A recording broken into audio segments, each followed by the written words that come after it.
Because we realized that a lot of people have already started going back to school, and which was a surprise to me when my sister-in-law sent me. I was like, "What? We got like a whole. It's post Labor Day for us in the Northeast, kids. So like, I don't know what's happening in Florida, but yeah. So we're basically heading back to school. This is a time that all of us who have had to navigate this, as parents in particular, also comes with a lot of stress. So what can you talk to us about today that can help some of us ease the stress as we head into this next phase of life? It is back to school. My little homie, my youngest, Apollo, he started fourth grade. Today was his first day back to Wow. school. So for the last couple of weeks, as a parent, me and his mom have been discussing, we've been doing like, they send you the list of stuff you got to buy. Yeah. There's the aftercare schedule, the pickup, Mm. there's the soccer, baseball, uniforms, kicks. So if you think about it, it's not just like show up to school, like, all right, school starts today, right? So there's a whole preparation in terms of like getting the kids ready for school, them personally meeting their needs and the requirements of the school, adjusting your schedules now because, Right. right, ain't no more summer camp. There's none of that, right? Summer camp, you can leave them there till 5, you straight. And getting back on the sleep schedule. So, like Right. for us, they've been kind of kicking it, chilling. Like you ain't got to really get up that early in the morning. And so Yep. now it's even trying to transition them back to a schedule that's conducive with what they're going to be having to do going forward. So all of that brings about a great deal of stress in families, both on the parent side and on the kid side. And that manifests itself in a number of ways, both on the parent side and on the kid side. And there's ways to identify that based on gender, based on age groups, based on behavior or poor coping mechanisms. So, like, you can actually look at your child or yourself and say, okay, now I know why I feel this way or why I'm acting this way. And a lot of it has to do with this period in time that we're going through, and you guys are going to be going through in a month. Yeah, yeah, and the sleep schedule alone is ridiculous. I still feel like we're trapped by COVID in some ways because during COVID, like I don't know about your family, but like sleep time, bedtime, time became a flat circle. And Yeah, especially when there were like weeks at a time when the kids weren't in school because the nobody knew how to get the computers and the systems yeah, working. And so their sleep schedule is stupid.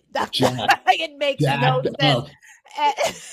And so like during the summer, like during the school year, we very much try to get back into the regular sleep time schedule. But during the summer, I do feel like we revert back to like pandemic when it was like you woke up 3 o'clock in the morning and you're I'm about to confess. Your kid is talking to their friend at 3 o'clock in the morning because like no one's got school, no one was leaving the house, and like time again a flat circle. So it's weird, and trying to reclaim a sense of normalcy in this very unnormal moment. It is a stressful thing. And then aftercare, we realize, yo, our daughter now she's in middle school, so like walking home is a conversation. I'm like, not my baby. Like, it's too far to walk. Like, I don't know about this. And Go then pick her like, up. who gonna pick her up? And so yeah, so it's all of these stresses that you often aren't thinking about when you're in the height of like summertime vacation. So talk to us. How can CBD help us to show up better for our kids? How can it help our kids show up? Because I know you also have products that have zero THC, which is the Yeah. component of cannabis that will get you high, that is more appropriate for children. Give us a sense as to what we need to know. So when we look at what happens, right? So we have the sleep disturbances, obviously, right? We talked about that, and there's a lot of reasons for that. We've talked about sleep a lot, but then the behavioral things, right? So if you look at like younger kids, let's say grade school level, like he's gonna be 9 in a couple of weeks, Apollo is. Like those kids, when school starts for them, they experience a different kind of stress, and it's based upon being in a new environment. So it's like I'm in a new class, I'm in a new teacher, I gotta kind of like acclimate myself to these strange surroundings, right? And Right. now I'm not hanging out with my mom or my dad or grandma, whoever, so there's a bit of that separation anxiety as well because the summer is more fluid. So you are hanging out a little bit more, you've been on vacation, like so you've had this long period of time where it's uninterrupted contact, and then boom, here you go off. And so those kids will have like this kind of anxiety from trying to adjust to new circumstances. And between boys and girls, the boys will not express that as much as the girls. And so what you'll see when girls are experiencing the anxiety, all right, they will tend to express that in terms of depression or in terms of like, kind of being solemn or quiet, right? Whereas the boys, when they're experiencing these feelings, they start to act out, right? So they internalize it, don't have a way to express it, and they start misbehaving, right? And it's them trying to cope with all this stuff, right? And then when you get to like older groups, like teenagers, adolescents, right? They're experiencing a different kind of stress from it. So then you start going into like when we as parents, unfortunately, do this, like, yo, what are you going to do when you grow up? You got to make a plan. What's up with your grades? And they doing the PSAT, you're going to do the press. So they start to feel the pressure of these expectations and like meeting certain standards. So they feel a great deal of pressure like, hey, I got to start doing this. And then they get bombarded with that. And so being able to cope with those pressures tend to sometimes force them or lead them to maladaptive strategies, which can sometimes lead to like drug use, experimenting with marijuana, drinking, and other things because the stress is overwhelming. And then we have, of course, every time we talk about this, we talk about race and socioeconomic status, which overlaps for us. When you talk about that, you add something else because all the things that we already have to deal with in the land of the colonizer, as the colonized and the exported colonized, is the financial part of things, right? So you got to buy books, sneakers, all this stuff. All right. If you ain't got it like that, that's difficult. So on the parent side, that's a hardship. And on the kids' side too, I think back in the day in New York, I know when I grew up, we didn't have uniforms. So if you ain't Oh, really? come, there was no Whoa, uniforms when I that's a was whole going to other school. level. Yeah, there was no Yeah, uniform. So your clothes, like if you wasn't dressed right, they was on you, relentless, right? yeah, So your yeah. sneakers had to be fresh, your new Pumas or your shell top Adidas or shell toe, whatever people call them. And so there's the stress of that, the technology needs, buying computers, doing all that stuff. So the financial aspect of that is very rough. And at times, the strain of the parents puts strain on the kids. So not only do they have like their situation, but then the parents are like, man, I can't afford this. Like, oh, they want me to buy this, that, to do this. Like, we ain't got it like that. And so there's all these things going on. And oftentimes you wind up seeing like, hey, the family's in disarray. Kids are not doing well, parents are not doing well, we're not sleeping well, everybody's on angst, somebody's getting bad grades at school, a principal called, this dude's acting up, she don't want to talk to nobody, she just being a moody teenager, nobody, right? And so you get all of this stuff, and we're trying to find a solution for that. And so Hmm. Uh-oh, did we lose Dr. Damas? Oh no. Oh, he froze. Damn it.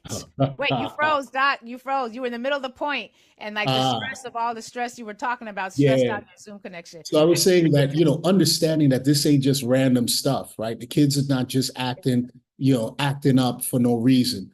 That you don't feel awkward as a parent or stressed out for no reason. There's reasons behind it.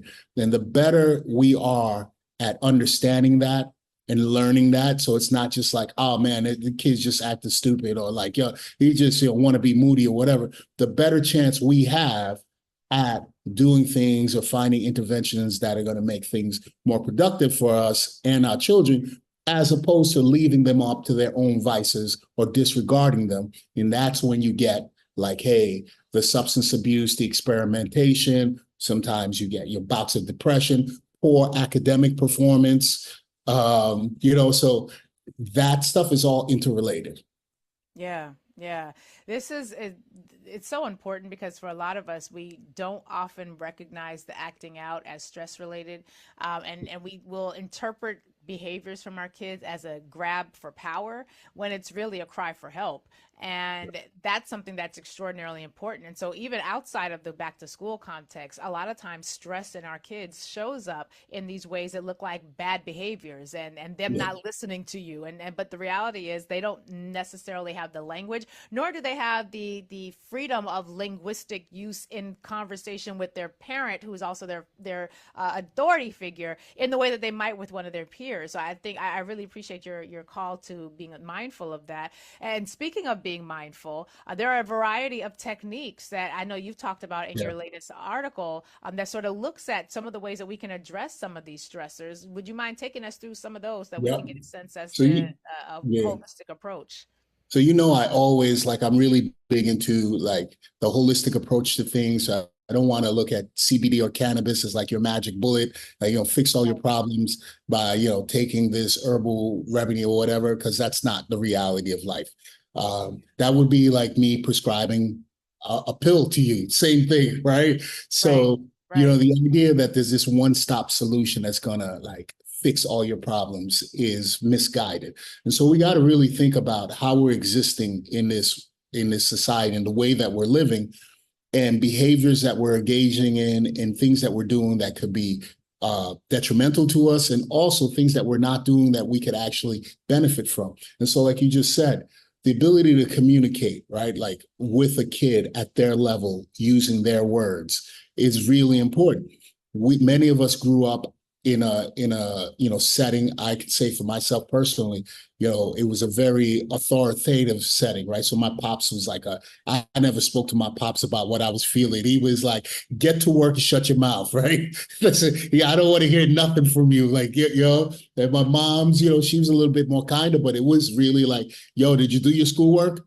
All right, that's it. Like, I don't want to hear, I got my own problems, homeboy. Like, ain't nobody got time for it. You want to tell me how hard it is for you? Let me tell you how hard it is for you. I just worked double. You know what I'm saying? Who's going to pay these bills? And so that's the reality. And so being able to understand that that is an unsustainable system for all of us, working yourself to the bone. It's unsustainable. Not communicating your thoughts and feelings. That's unsustainable. All right. Taking a moment to yourself and actually acknowledging what you're thinking and feeling. We don't give ourselves enough peace. We don't, right? Because it's like grind, grind, grind, hustle, hustle, hustle. And we impart that into our kids who are not ready for that. They're not ready. And then we're telling like, no, no, no. It's hard out here. You're gonna have to work twice as hard. You're black, right? You have to work twice as hard to get, the same reward. I mean, we inundate them with that, right? And Yeah. so, you know, separating ourselves from that mindset makes a big difference. Not putting as much expectations and pressure on, like, yo, you got to score S and this and this, or else you ain't going to make it, kid. You got to be this. And so that's important. So mindfulness in terms of yoga, in terms of meditation, in terms of disconnecting from technology, which is a poison that is really, taking off with the TikTok and Instagram and Snap. Taking time. I do that with my kid. I'm like, yo, bro, you think I'm trying to be hard on you? I'm looking out for you. We are unplugging for the next 4 hours. I know you Yeah. want to, I know you want to plug back in, but we ain't doing it, right? Because I got to look out for you. Good on you, because it just gets harder the older that they get. Like, Yeah. and now we have a 17-year-old who is going to be 18 before he finishes high school, and we have to have a different conversation, right? So now it's about like what is going to be, as you are deciding how to spend your time, what is going to be in your best interest. But we can't, he's not like my 10-year-old who I can be like, give me the device right now, Yeah. give it Yeah. here. Like, it's Run different. that. And I could, but like saying to a 17-year-old, 18-year-old child, give it to me, like that is not planting seeds for successful relationships with your children going forward. And if you got to pull that sort of language at that age, you may have missed some steps a little bit younger. Correct. And I'm talking to myself as well, as much as I'm talking to anybody else. But there has to be relationship in a different way, because mutual respect matters differently, or Yes. it shows up differently, I should say, when your child is older. So I'm glad that you're handling that at the early age, because now our conversation with our oldest is more on the lines of, these are terrible practices for your success. You have said this is what your goal is. You got SAT, you got all these things that are happening your senior year. Let's position yourself for the best success, and that will mean not scrolling as much. That will Yeah. mean unplugging. I saw a video of this sister, a young sister, who said, "Yeah, I just got into this school, and I know it's going to be really hard. So I got rid of my smartphone smartphone and I got a flip phone because I knew that all I was going to do was scroll on my smartphone. And so she did what we had actually forced our kids to do when they were younger. We gave them flip But phones. it's good. The phones are like, it's like a Pandora's box that we're just becoming aware of. Like, oh Yeah. man, we may have like started something that we can't control with the Yep. phones. And the Yep. second thing, besides the mindfulness practices, which means acknowledging your feelings, your thoughts, the difficulties, taking a break, not trying to push yourself beyond your limits, or setting standards that are like unreachable, or if you reach them, they'll crush you in the process, right? So you'll never be happy. They're not imparting that on your kids, treating the kids, like you just said, like human beings and not like some disregarded entity that like, should be seen and not heard, like we know. Right. Um, there's Right. also the big part is nutrition, which again, in our communities is really, really, really important. And so there's like, so the mindfulness stuff, so everything we talk about, there's been a lot of research on this in terms of how effective it is in managing the stress and anxiety of our life, in particular in going back to school. So they've done, because this is not like a thing, they've done studies in terms of like when school classes should start. The school should start later. So there are states that have laws Yeah. that the school can't start. And there's a reason for that, because the kids need to sleep, and Right. you know, the nutrition part of it. And so being aware of that as the school starts, our schedule gets crunched, and then the food becomes a secondary thing, right? So you're eating poor quality food, and then that in turn results in poor mental capacity, low energy. It could lead to like obesity, poor eating habits. That is something that requires some planning, right? So if you're all stressed out, the last thing you're going to do is like, oh, I'm going to make this nutritious meal for you, right? You'll be like, we're just going to get whatever we can get on our way there, or something prepackaged that I bought that was frozen that can pop into the toaster or the microwave. This very nutrient poor as opposed to nutrient dense. There are studies that discuss something called the gut brain connection or the gut brain axis.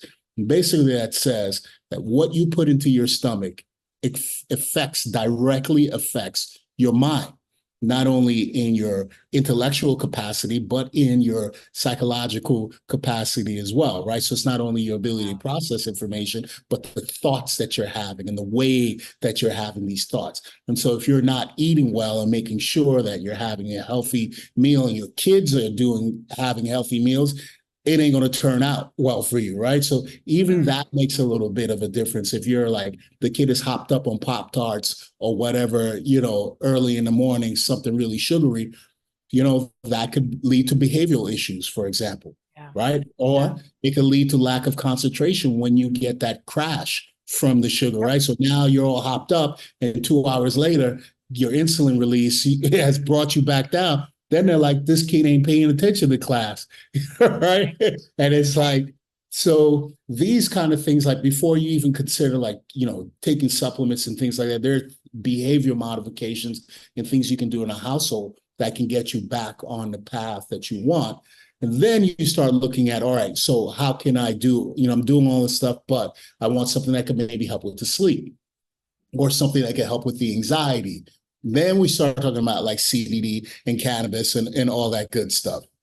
Right. So I love that. And again, this is something that you've been very consistent on. We never just start with and here's CBD to solve all your problems. There's always these other processes. And for parents who are trying to think about what sort of mindfulness techniques that you can use in your household, I will just suggest a couple, or one in particular that's very simple. My son and I, when he was much younger, we got into a habit of slow, deep breathing. And we would say, okay, we started out with like 20 slow, deep breaths, and we would breathe in together, breathe out together. This is when he was like 6, maybe 5 or 6, and we would do slow, deep breaths. And then we would work our way up to 100, and we would sit down at night, take slow, deep breaths, and didn't have to have like a whole meditative script or like a conversation or anything, which you can, but it's very, very simple. Slow, deep breathing provides so much rest for your body. It allows for clarity of thought, and it allows for a lot of the stressors that you experience to have a physical release, which is extraordinarily important. And then if you need, like YouTube got a whole lot of Yeah. mindful meditation meditations for Yeah. children. Like there's one I used to do with my daughter called Be the Frog or Be the, and it's like you pretend you're a frog floating on a lily pad. And that sort of imaginative exercise, it's nothing spiritual. It's not going to take your name out the Lamb's Book of Life. It's just literally allowing your brain a mini vacation, a bit of respite so that the stress that your brain is navigating can minimize just a bit. So I appreciate It's that. perfect. But having done those things,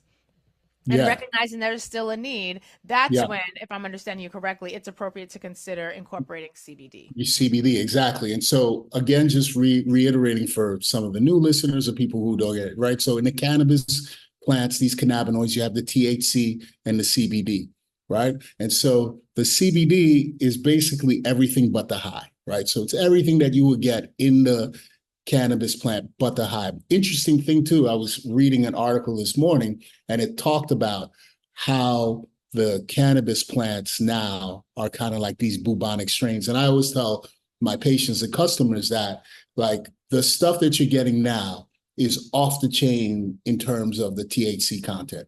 And that's going back to just like the 80s and 90s. So now the average THC content in marijuana, like weed that you'll get in a dispensary or even from the street, 15 to 18% THC. In the 80s and 90s, it was 1 to 4% THC. So you're Wow. getting this stuff that's 15 times more potent now than it was just 30 years ago. And then And a obviously, lot of it's dirty. yeah, and A then lot of it is it very can be dirty. We've dirty. had Yeah, Kevin Middleton on. Yeah, Kevin Middleton from Cannabis Labs. He came on, and actually, I think we just loaded that video up on the Louis Daniel Favors Show YouTube page, where he talks about. We had a lengthy conversation about these articles coming out of LA Times that talked about the fact that the weed we're getting is more potent, that as you just said, but it's also dirtier.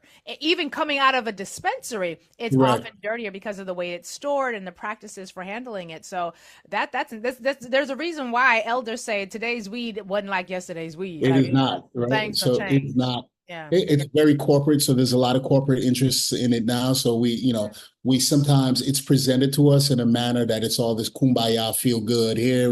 We're breaking barriers, like weed, and it's like nah, there's still greedy venture capitalists behind it and getting involved. And once there's a lot of money to be made, this is America. Right. So let's not fool Yeah. ourselves. Right. It ain't Right. that sweet out here. So the high levels of THC, first of all, lead you to potential for addiction. So there is something called cannabis use disorder. We called them weed heads back in the days, pot heads. Some people call them, other cultures in America call them stoners, right? People who are just like really addicted to this and this is their thing. And the higher the THC content is, the greater your risk of getting involved in that being a substance use disorder. And that's not going to help you or your kids manage your stress because it makes you less productive, right?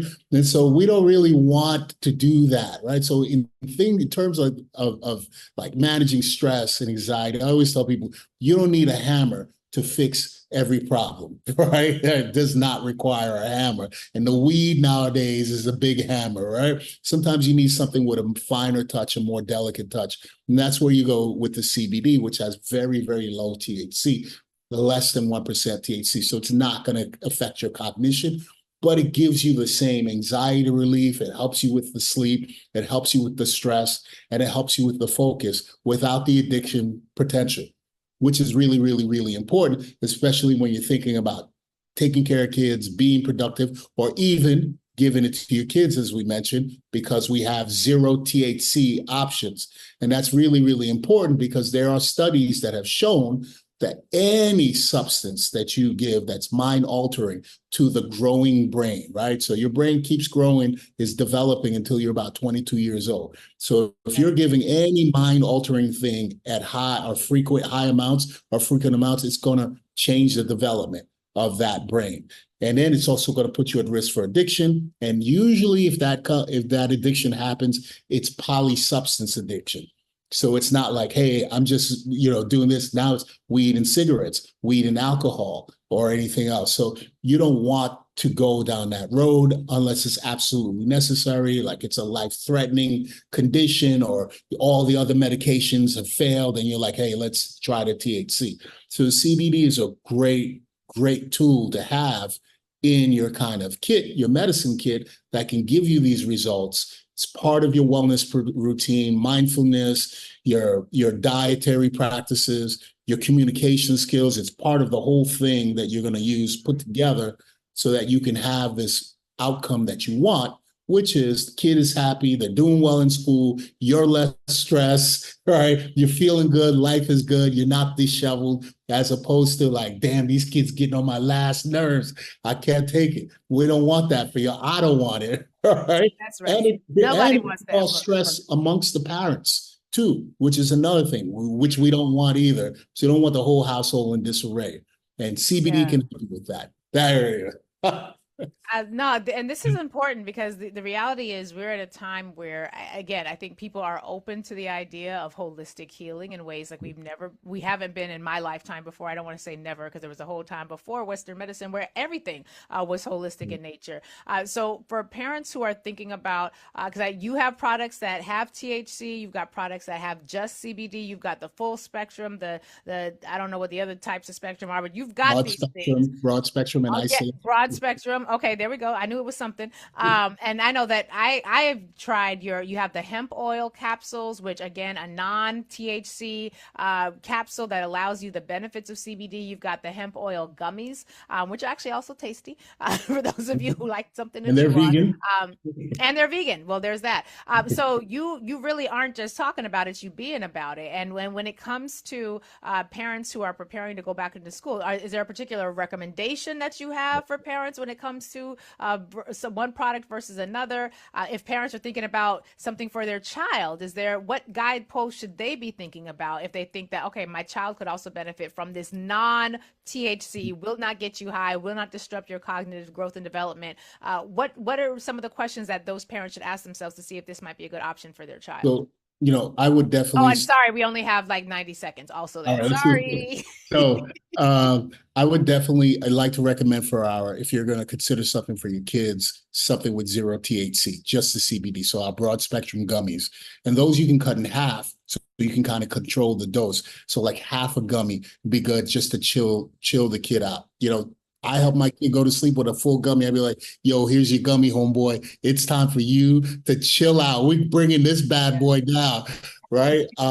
So those are really good. You could send it to them in their lunchbox. I have parents who send it if they already have medication or whatever they're taking. You could send it with them and make sure that the teacher has it and say, hey, just give it to them. So I have some parents who like have a little plan with the school nurse or the teacher, like, hey, make sure they get this gummy after lunch because that's when they start losing. Like that's when they lose their stuff, right? So it's like Right. after lunch, give them a gummy so they can make it the rest of the afternoon. So, but any questions I would say on a case-to-case basis, feel free to call us. So I'll just give you the numbers, 833-362-3262, 833-362-3262. We love answering questions because you inspire us to like think of solutions and things to talk about on air because I'm sure everybody else is having the same questions. And also you can go to the website, drdamas.com, DOCTORDAMAS.com, or DRDAMAS.com. Anything you buy, put Lurie in as a code, LURIE. We'll hook you up. And yeah, man, hit us up. For real, for real. We love when you guys call because it helps us like do the right thing, take away a lot of like the questions and like the ambiguity, and we can get like the solutions and sometimes we don't have the solution, but at least you'll know that this ain't the solution that you're looking for. You don't waste your time barking up the wrong tree. Right. And knowing what's not going to work is just Yeah, as important as knowing what is going to work, sure. depending on the circumstance and the situation. Dr. Damas, as always, you always provide us information that we can use immediately. And I have on good authority. In fact, we have had callers to this show who have called up during this segment to say just how wonderful the customer service at your organization is, which is important because a lot of people are trying this as an option for the very first time and being able to talk through all of the many diseases and physical maladies modalities that we discuss in this segment, and the way that CBD may or may not, because it's not always, may or may not be able to help is really important for people. And I think it opens us up even more to this idea that there is healing available to us, even if it's coming in a package and from a particular part of our society that we're not necessarily aware of.